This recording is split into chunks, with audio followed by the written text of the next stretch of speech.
We begin tonight with a flood advisory in effect for parts of South Florida. Check out this video from Sky 10 of high waters in downtown Miami near the Adrian Arch Center.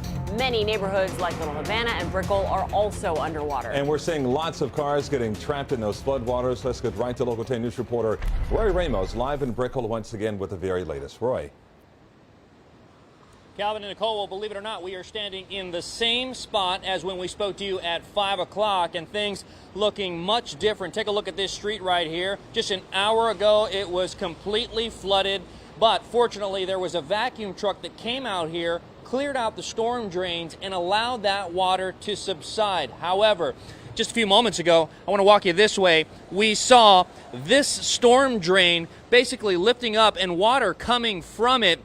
The floods, while they have gone down, we can tell you that it is continuing to rain, and unfortunately, people are not looking forward to more of this flooding.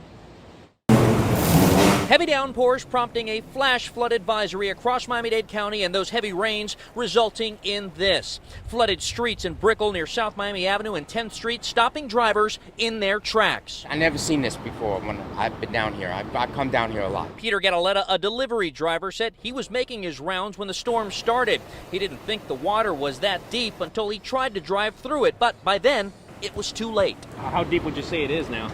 Probably about 2 feet. Gotta be. And it happened just like that, huh? Just like that. While some were more fortunate with higher vehicles like trucks and SUVs, it was lower sports cars like this white Jaguar that had no chance. While the floods were a big problem for many on four wheels, it was those on two that it didn't faze in the slightest. From above in Sky 10, we spotted several vehicles disabled from flooding near the Adrian Arch Center for the Performing Arts, and down on the ground, more streets covered with water in Little Havana. While residents wait for the flooding to subside, their hope is that the rain is over for the evening. You have to have a big car to live in Miami. Otherwise, you're going to get stuck.